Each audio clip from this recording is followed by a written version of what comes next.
What's up, you beautiful bastards? Welcome back to the Philip DeFranco Show, your daily dive into the news. And as has been the case for the last 2 weeks now, the news will not stop newsing. But we are gonna make sense of all the chaos together. So you just sit back, hit that like button to let YouTube know you love these big daily dives into the news, and let's jump into it. This is a news show.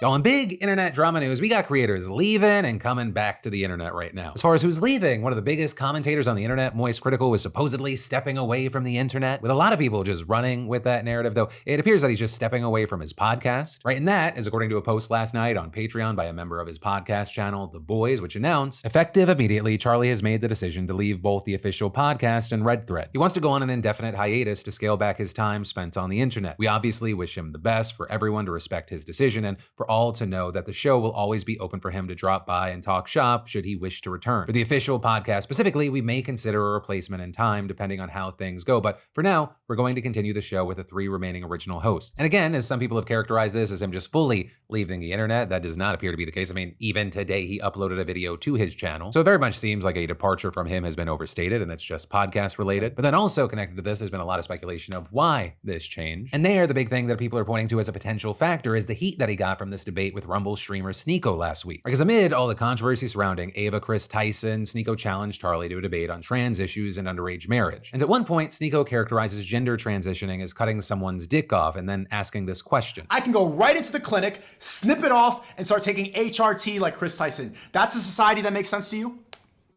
It is. I believe okay. everyone has I believe everyone has the right to do with their body what they want to do. Then it was also this moment in particular that caused the biggest blowback. Do you believe that somebody can go through hormone therapy? Can they change their gender if they're a child?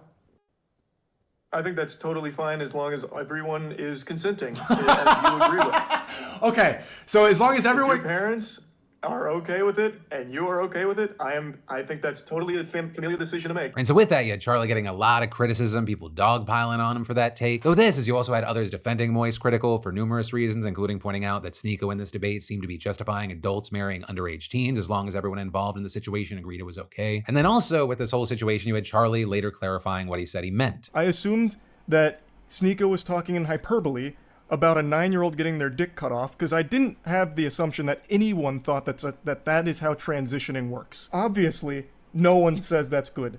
That's not at all what I was saying. And depending on where you go online, the reactions have been very mixed. Now that said, while Charlie is seemingly trying to pull back at least to some degree from the internet, another creator has returned. With that being Dr. Disrespect, resulting in headlines all over the place like Kotaku's, reading Dr. Disrespect is back online 36 days after confessing to sending a minor inappropriate messages. With his main public post appearing to be him playing chess against someone playing checkers. So that hasn't been his only post, as he's been replying to people on Twitter, where also we've seen a mixed reaction. Some seeming to support, saying things like, I'm glad you're back and hope to hear your side of all this sooner than later. So on the other side of this, a lot of the top comments are things like the Act Man posting, so you just came here to play a game of chess, huh? With Chris Hansen, as well as, is this you playing with a minor? To which Guy Beam responded, good one, she/her. The internet will never fix your real threat, depression. And I mean, just by looking at the number of likes on those posts, you see how divided the internet is on this. But for now, we really just have to wait and see what's gonna happen from here for both of these situations. And of course, in the meantime, I'd love to know your thoughts. And then we've got a huge update on a story a lot of you really cared about. After 34 years in prison for a crime he did not commit, Christopher Dunn is finally free.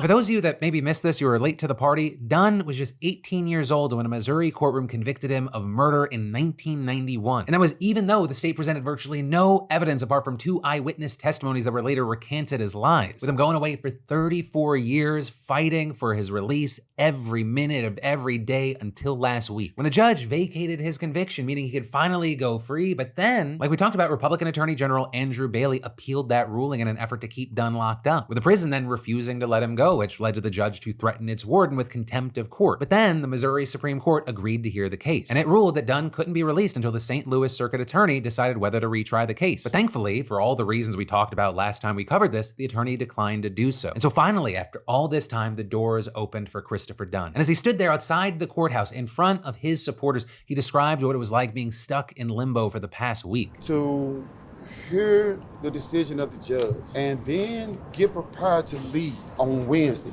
only to be brought back into the prison. It was torture. Dunn also thanked everybody who helped set him free, including his lawyers and the media, and then giving some inspiring words for all those other innocent people still stuck behind bars. I come from a strong family. I don't know how not to fight. This is what we have done the majority of our lives.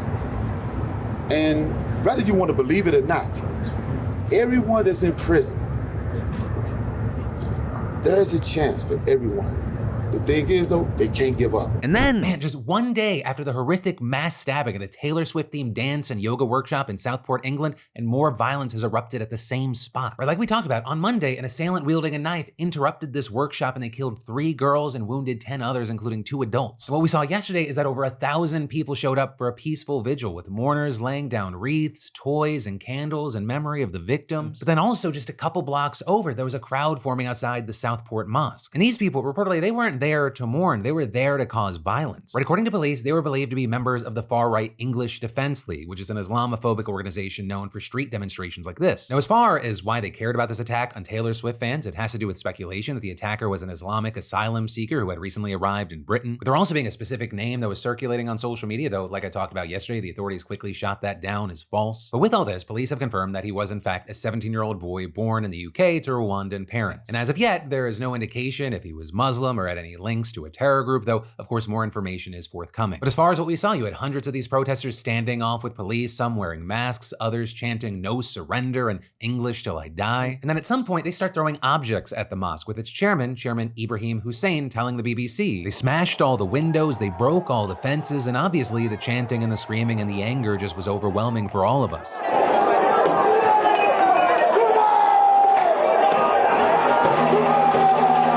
With them also reportedly exploding firecrackers and eventually turning their attention toward the cops, now dressed in riot gear, throwing bottles, rocks, and trash bins at police. They even reportedly tore bricks free from garden walls in the residential neighborhood and lobbed those at cops. They then appeared to somehow ignite fires, torching a police van and several other vehicles, which you can see filling the air with smoke. And ultimately, by the time the dust settled, you had dozens of cops injured, though exact numbers vary from source to source. You had Reuters reporting that 22 were hurt, with 8 suffering from more serious injuries like fractures, lacerations, and a concussion, as well as there being 2 police dogs that were wounded by bricks and a 3rd that suffered burns. But then you had the Northwest Ambulance Service reporting that 27 officers were hospitalized and 12 more were treated and discharged at the scene. But then also at the same time, you had the local police federation reporting that more than 50 officers were hurt. But whatever the number is here, the fact is that the same cops who came to the aid of stabbing victims on Monday found themselves getting pelted with bricks on Tuesday. Right? So the shock and the outrage at this riot, it was widespread, with, for example, Prime Minister Keir Starmer posting on X, those who have hijacked the vigil for the victims with violence and thuggery have insulted the community as it grieves. They will feel the full force of the law. We also saw the Liverpool Region Mosque Network writing in a statement, a minority of people are attempting to portray that this inhumane act is somehow related to the Muslim community. Frankly, it is not, and we must not let those who seek to divide us and spread hatred use this as an opportunity. Now, with all that said, it's also important to hit on another aspect of this story, like the fact that there are people who are not exploiting this tragedy to hate on Muslims and immigrants,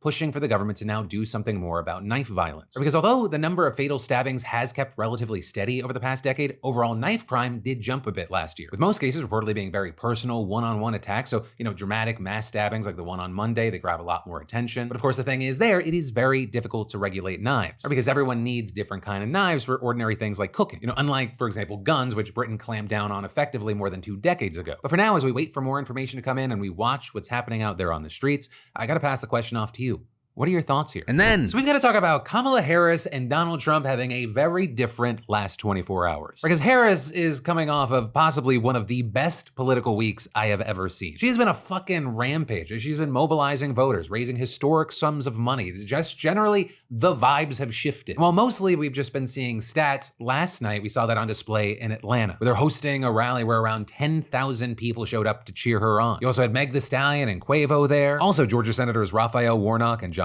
Ossoff showing up. And it wasn't just the crowd that was ramped up. Kamala herself delivered a super strong speech that had incredibly powerful moments, with one of the most clipped and shared moments being her mocking Trump for not committing to debate her. Well, Donald, I do hope you'll reconsider to meet me on the debate stage.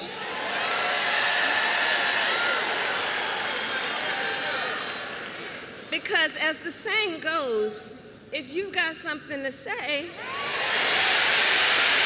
it to my face. You also had Harris taking aim at Trump's policies. Like, for example, when she took aim at his record on immigration, as well as him killing the bipartisan border bill. Donald Trump, on the other hand, has been talking a big game about securing our border, but he does not walk the walk. Or as my friend Quavo would say, he does not walk it like he talks it. So here is my pledge to you. As president, I will bring back the border security bill that Donald Trump killed, and I will sign it into law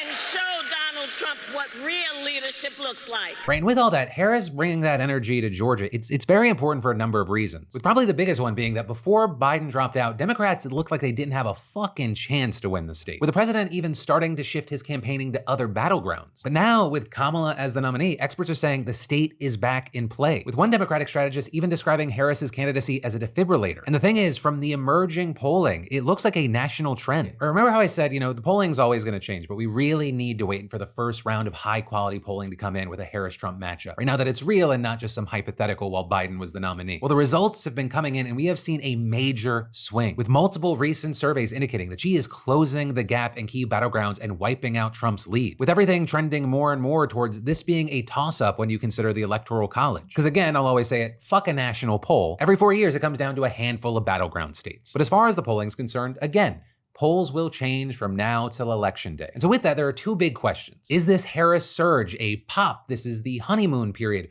or is the beginning of a larger trend? And if this is a trend, what's the ceiling on that? And two, can Harris and her campaign keep this momentum until election day? And also, all of this is before she has announced a VP and the Democratic National Convention has not happened yet. And so with all that, whether you're a Dem, an independent, or a Republican, I'd love to know your thoughts on everything Harris right now. But then, like I said, Donald Trump is also in the news, but it is for a different reason. And that is because as I was recording today, he went to the NABJ convention, the National Association of Black Journalists, and there are a few clips that have gone viral. The first of which just being how everything started. Mr. President, we so appreciate you giving us an hour of your time.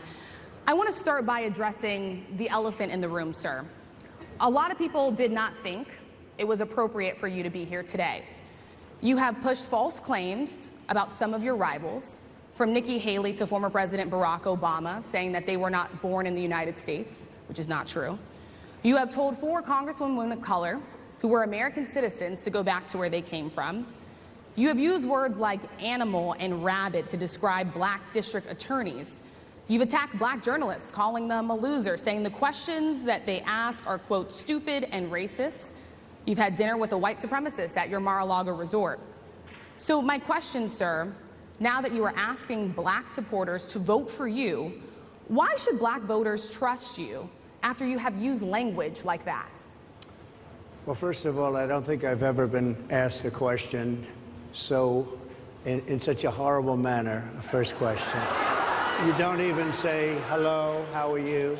Are you with ABC? Because I think they're a fake news network, a terrible network. But then one of the other big viral moments, starting with a question about accusations that VP Harris is a DEI hire, which then turns into a conversation about blackness. Do you believe that Vice President Kamala Harris is only on the ticket because she is a black woman? Well, I can say, no, I think it's maybe a little bit different. So I've known her a long time indirectly, not directly very much. And she was always of Indian heritage, and she was only promoting Indian heritage. I didn't know she was black until a number of years ago when she happened to turn black, and now she wants to be known as black. So I don't know, is she Indian or is she black? She is always identified as a black woman. She went to a historically black college. Well, of course, a number of his supporters loved what he was saying here. The general reaction has been, what the fuck? Though I will say, I do not know why anyone would be surprised. He's literally the OG birther. But for now, we'll have to wait to see on pretty much every front. Polls, the VP pick, whether the debate will happen.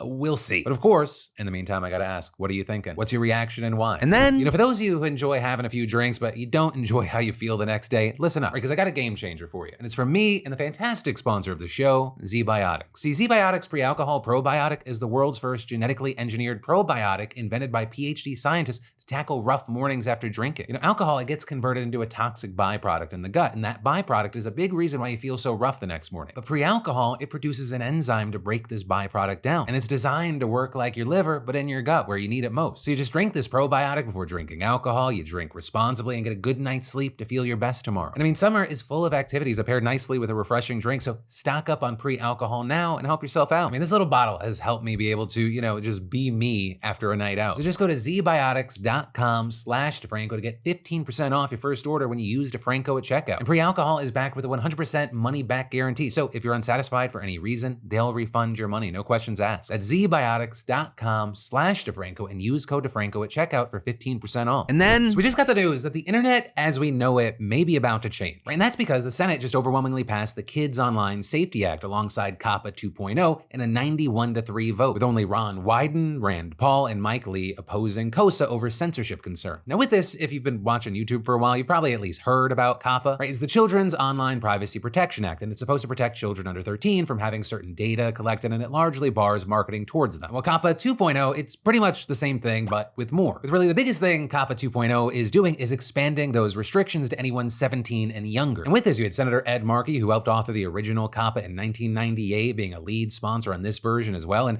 he said that he wanted the original law to cover every minor, but kids under 13 was, quote, all I could get at the time. Also, I'll say this because I know a lot of creators watch the show. It currently doesn't look like this is going to trigger any sort of adpocalypse or anything, as YouTube and Google, I mean, they haven't allowed ads targeting anyone under the age of 18 for some time now. Not to mention that their ad sales platform doesn't even support the 13 to 17-year-old audience segment. However, the Kids Online Safety Act, aka KOSA, that'll possibly have more wide-ranging effects. And while I'm not going to be able to go into every single detail because we'd be here all day, the big one that has raised alarm bells is the new duty of care requirement that it puts on platforms that are used by minors. Because that makes it so they need to take what's been described as reasonable measures to design their products in a way that limits certain harms. We're talking about things like bullying, exploitation of all kinds, promoting drugs, or how they tackle eating disorders. So to be clear, the bill doesn't state the topics that are banned for minors to look up, but the platforms need to be careful how the information is presented and covered. For example, let's say a teenager is looking up a certain eating disorder. The platform can show them stuff, but at the same time, it should include, quote, evidence-informed information and clinical resources to mitigate any harm that the content may cause. And notably with all this, in a letter to senators, you had the Electronic Frontier Foundation, LGBT Tech, Net Choice, and the ACLU all writing that this requirement could cause an aggressive filtering of content by companies preventing access to important First Amendment protected educational and even life-saving content. And you also had Senator Wyden adding to this in a post on Twitter last week when explaining why he was voting no, saying, the changes that LGBTQ+ advocates, parents, student activists, civil rights orgs, and others have fought for over the last 2 years have made it less likely that the bill can be used as a tool for MAGA extremists to wage war on legal and essential information to teens. While constructive, these improvements remain insufficient. And going on to say, I fear KOSA could be used to sue services that offer privacy technologies like encryption or anonymity features that kids rely on to communicate securely and privately without being spied on by predators online. Or really, to put it more simply, platforms might just ban content that touches these subjects at all rather than try to figure out the context behind them and give proper disclaimers. Though also, very interestingly, some of the opposition to this bill, it came from an entirely other side, right? The fear that it'll be too permissive of what content is allowed, which I mean really just also highlights how vague parts of this bill are. Right? For Senator Lee, it's a fear that KOSA is going to outsource the definitions of mental health disorders to the American Psychological Association, which he claims is an extreme and politically driven organization that supports gender transition treatment for children. Or pretty much he thinks trans and gay people, they suffer from mental health disorders, and thus topics surrounding that, those would be covered by KOSA if it weren't for the APA being, quote, radical by dropping gender dysmorphia and homosexuality as mental health disorders. So notably, Lee is hardly the only one who feels these topics should be banned. It's just that he's the one who voted against it because of it. Right? I mean, you had lead sponsor Senator Marsha Blackburn originally suggesting the bill would block transgender content. Though to be fair, the bill has since been revised enough that some LGBT groups like GLAAD and the Trevor Project have dropped their opposition. Though all of this is not everyone's confident that right-wingers aren't going to eventually try to weaponize the bill anyways. But then that's also not everything, right? KOSA also places other restrictions on platforms in order to protect children, such as, for example, blocking unknown adults from accessing their information or contacting them. Additionally, accounts belonging to kids would be defaulted to the strictest level of privacy, although there are some provisions to let them opt out slightly. But then, with all that said, this is not a fully done deal. The next step is the House, where it has about a week before they take their August recess. Or rather, it would would have had a week if the House didn't decide to let themselves off early. So instead, at least in theory, they'll be using the rest of the week to look over the bill and then get back to it after the recess. Although notably there, it is believed that the bill is going to face a tougher challenge in the House, especially after it loses all the momentum that it built up due to the break. But since we have to wait, let's say, there isn't widespread pushback for some reason, the bill passes, what happens then? Well, then groups like NetChoice, which represents platforms like Google and Meta, they're almost definitely going to sue to block the bill. And notably, this is not their first rodeo. They have successfully blocked similar bills in the past on First Amendment grounds. And a key thing is that's actually been backed up by the Supreme Court recently, with them ruling just this year that courts need to consider First Amendment protections when looking at how platforms choose to moderate their content. So it could be a pretty big hill to climb for KOSA. But again, it might not even get there if enough people are lashing out against this law and the House gets scared. And so for now, we're gonna have to wait to see what happens. But then we gotta shift gears and talk about massive international news, right? Because in less than a week, 3 strikes in 3 different places have seemingly shattered any hope of an Israel-Hamas ceasefire and brought the entire region the closest that it's been to an all-out war in years. And we'll get to the latest news, but this all started on Sunday, right? Because that's when a rocket fired from Lebanon killed at least 12 children and teens at a soccer field in the Israeli-occupied Golan Heights. With that, you had Israel as well as the US blaming Hezbollah, though they denied responsibility. But in any case, you had Israeli officials promising that Hezbollah would pay the price. Netanyahu vowing a harsh response and the Israeli cabinet officially authorizing the government to respond. But then at the same time, you had Israeli officials saying they wanted to avoid all-out war. And so as the whole region just readied itself for whatever that response would be, the whole world was watching and hoping that it wouldn't be something that would spark a wider regional war. With that, then bringing us to yesterday, where Israel carried out a strike in the southern suburbs of the Lebanese capital of Beirut that it says killed a senior Hezbollah commander. Also, according to the Lebanese Ministry of Health, 3 people, including 2 children, were also killed in the attack and 74 people were injured. But the target, right, that senior Hezbollah commander, Israel says he was the one responsible for the rocket attack over the weekend. And in fact, he was a hell of a lot more than just that. He reportedly served as the right-hand man to the leader of Hezbollah, with Israeli officials also saying he was responsible for most of the group's advanced weaponry, including precise guided missiles, long-range rockets, and UAVs. And then on top of that, the US had been offering a $5 million reward for information about him for years. And that because he allegedly played a key role in the 1983 Beirut barracks bombing that killed 241 American military personnel. But in any case, no matter how bad this guy was, the reality is that a strike like this is relatively unprecedented in terms of this current conflict. Right? Because even though Israel and Hezbollah have been trading fire on an almost daily basis for the past 10 months, a direct attack on Beirut, that's something that Israel's generally avoided. Yes, they did assassinate a high-ranking Hamas official with an airstrike there back in January, but really, other than that, the last time Israeli forces had targeted the city was during a brief war back in the summer of 2006. And in fact, the leader of Hezbollah has repeatedly said that any Israeli strike on the Lebanese capital would prompt a Hezbollah attack on Tel Aviv. And actually, you had Lebanon's foreign minister telling CNN the day before the strike that an Israeli attack in the southern suburbs of Beirut or the international airport would, quote, surely lead to war. So after the strike, you had him saying, that's what we're afraid of, and hopefully this will not produce a war. We did not expect to be hit in Beirut. We thought these were red lines that the Israelis would respect. But then with that, you had Israel's defense minister writing on X, Hezbollah crossed the red line. And then an Israeli military spokesperson saying, Hezbollah's ongoing aggression and brutal attacks are dragging the people of Lebanon and the entire Middle East into a wider escalation. While we prefer to resolve hostilities without a wider war, the IDF is fully prepared for any scenario. Right? And so ultimately, you had the situation where things were already looking like a bit of a powder keg. But then things just went from bad to worse. Because you see, within hours of the strike on Beirut, Israel hit another Middle East capital, with this specifically an alleged Israeli strike killing Hamas leader Ismail Haniyeh in Tehran. Reportedly, he was there attending the inauguration of Iran's new president. So actually, with that, you had the new president saying he would make Israel regret the cowardly killing of the Hamas leader, and adding that Iran would defend its territorial integrity, honor, pride, and dignity. But then Iran's supreme leader chiming in with a statement saying, we consider his revenge as our duty, and adding that Israel had, quote, prepared a harsh punishment for itself by killing a dear guest in our home. But then finally there, Hamas's military wing saying in a statement that the assassination, quote, takes the battle to new dimensions and will have major repercussions on the entire region. And to that point, we're already seeing those repercussions happening, right? Because Iran is already looking to make good on its threats, with the supreme leader reportedly issuing an order to strike Israel directly. And as of recording, it's still unclear when or how forceful this response will be, but it's got a lot of people worried. And again, like with Israel and Hezbollah, conflict between Israel and Iran, it's not new. The two countries already came close to war in April of this year after strikes attributed to Israel destroyed an Iranian consulate building in Damascus, with that then leading to unprecedented retaliatory strikes on Israel from Iran, and then an Israeli attack on an Iranian base. And then on top of all that, Israel is believed to have been covertly assassinating people in Iran for years. Like in 2020, for example, a top nuclear scientist was killed by a remote-controlled machine gun while traveling in a car outside the capital. But also, again, this specific case is a bit different, with, for example, one expert telling the Associated Press that this latest assassination sends a clear message that Israel can target anywhere in Iran, and adding there that this time an important difference is that there is a question of the safety of senior officials, because the Hamas leader was a guest right in the heart of the country's capital. He was literally brushing shoulders with the Iranian political elite all day yesterday. Like, he was surrounded by a group of Iranian lawmakers after the new president's swearing-in ceremony. And earlier, he even met face-to-face with Iran's supreme leader. And then, of course, the other big thing is that unlike past incidents that sparked fears of escalations, there's just a lot more going on right now. Right? There's Israel's operation in Gaza, there's the Houthis, and of course, there's Hezbollah. And to that point, besides the Beirut strike, this just pissed them off even more. The group sharing a statement in response to the strike in Iran saying his martyrdom will, quote, increase the determination and stubbornness of the resistance fighters in all resistance arenas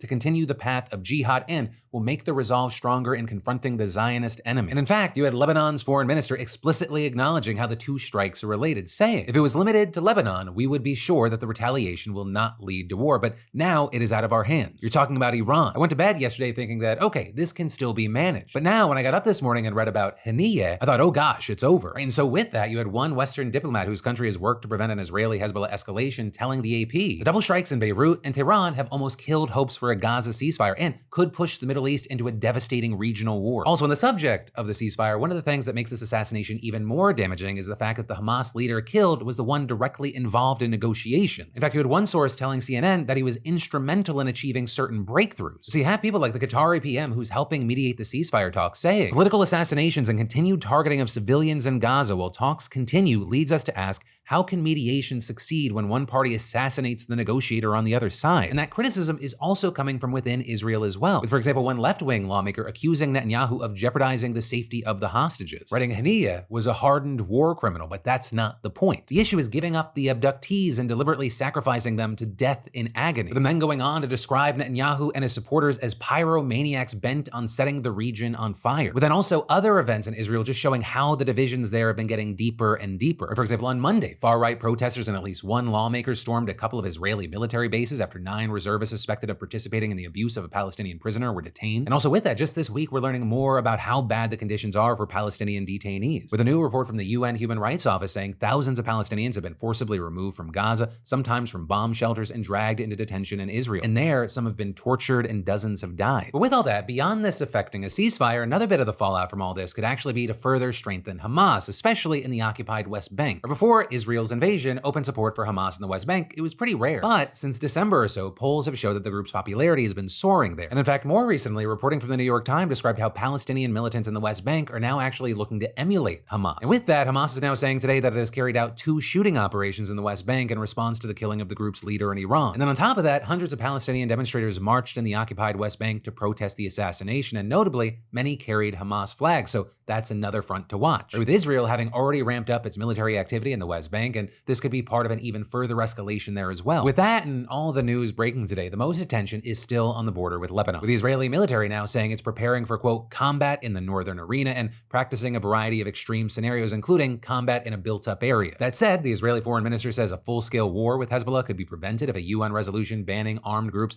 other than the Lebanese military or UN peacekeepers from operating near the border is enforced, with him also specifically saying Israel is not interested in an all-out war, but the only way to prevent it is the immediate implementation of Resolution 1701. But then at the same time, Prime Minister Benjamin Netanyahu gave a televised address that didn't really alleviate people's concerns, with him saying, quote, from the beginning of the war, I clarified we are in a struggle with Iran's axis of evil, and saying, for months, people haven't stopped telling me end the war. I didn't surrender to these voices then, and I will not now. And finally saying, we're not going to be silent, we'll make everyone pay the price. And then zooming out, looking at the broader international response, the UN Security Council actually held an emergency meeting today to respond to all the chaos. And at that meeting, Secretary General Antonio Guterres said through a spokesperson that the attacks in Beirut and Tehran represent a dangerous escalation in the region, and adding, this should be a moment in which all efforts should instead be leading to a ceasefire in Gaza, the release of all Israeli hostages, a massive increase of humanitarian aid for Palestinians in Gaza, and a return to calm in Lebanon and across the Blue Line. And as this has been playing out, we saw Secretary of State Antony Blinken saying a ceasefire is imperative, with him also noting that the U.S. was not aware of or involved in the killing and said he would not speculate on the impact of the assassination. You also had Defense Secretary Lloyd Austin striking a similar tone, saying he doesn't think the war is inevitable. But with that, and with all the news breaking today, there's less attention on the West Bank than on the border with Lebanon. But then finally, we're going to end on 2 things. A congratulations, and we're going to talk about yesterday. First up, a congratulations to Kyle W., who just won our weekly $500 giveaway towards his choice of SeatGeek tickets. With Kyle saying he's most likely going to see Post Malone this fall. And for everyone else, that's right, SeatGeek and the Daily Dip are still giving away up to $1,000 in tickets, and you should definitely enter today if you haven't already. Just add code PDS to your SeatGeek app profile for a chance at the weekly $500 prize, no purchase necessary. And also $1,000 prizes are available to Daily Dip subscribers who add code PDS newsletter, doubling entries and winnings. But with that now said, let's talk about yesterday. Starting with there being a lot of comments around the Mr. Beast situation. With one of the most popular comments just saying, if you played a drinking game for the news where every time there's a Mr. Beast story this month, you'd already be 6 feet deep. To which I will say, having done this for so long, like something that you constantly see is that when someone big finally gets hit in a way that actually seems to hurt them to some degree, not only does that get attention, but people go, oh, there's a chink in the armor. And the unfortunate thing, as we've seen in the past, is there are two ways that can play out. Sometimes both happen at the same time. Some will use it as a way to get a megaphone on bullshit, fake claims, but then also others will see it as an opportunity where, oh, I can actually speak out or showcase these things, and this person that was in power and was protected,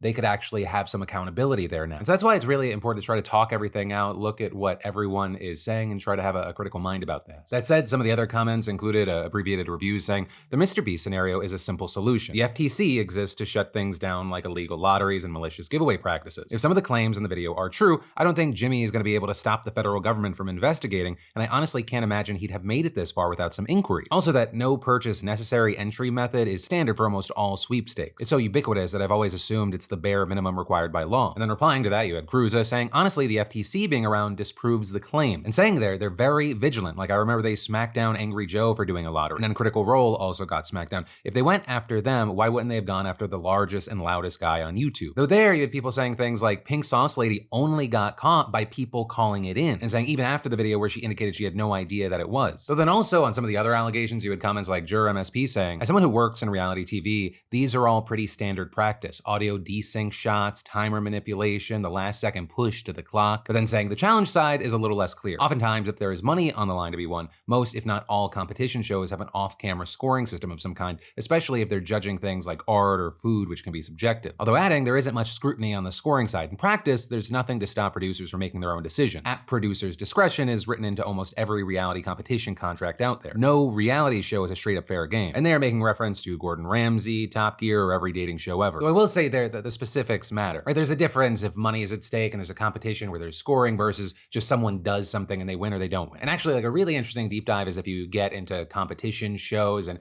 the insurance that's set up and the payouts. It's all very interesting. But yeah, main thing, there are a lot of people with a lot of different opinions on that, especially, which makes sense because again, there were just so many different aspects and allegations and we didn't even get to everything. But with all that said there was also a lot of conversation, understandably, around what happened in Southport. Some of y'all saying things like, Brit here, the Southport incident was fucking terrifying. Every time I've seen shootings in the US, the thought, thank God we don't have guns, you can't kill that many people with knives, goes through my head. But saying this boy did kill that many people with a knife, that has shook the country. I don't know anyone that was able to talk about this today. No one could bring themselves to even discuss it. It's too heartbreaking. As a parent, this is soul destroying to even contemplate. Though there you had replies like that from Troy who said, now imagine he had a gun in the exact same situation. And as you'd imagine, that thread was very active. That alone had 83 replies. With then, because people watch these videos at all different times, there being a lot of conversation around the riots. With Anna saying, this is the worst thing to happen in Southport in a long time. We're a quiet town. I'm so saddened by the riots that have broken out 2 minutes away from where I live. Praying deeply for the rest of the children. Please keep Southport in your prayers. But that, I will say, is where we're going to end commentary, though. If you did not watch yesterday's show, I highly recommend you check it out. It was a big 30-minute show, just big story after big story. There was a lot more conversation about other things I can't even get to today, just for time's sake. But yeah, that, my friends, is where your Wednesday evening, Thursday morning dive into the news is going to end. As always, thank you for watching, and also don't worry, because you're not going to have to miss my stupid face for that long, because I'll be right back here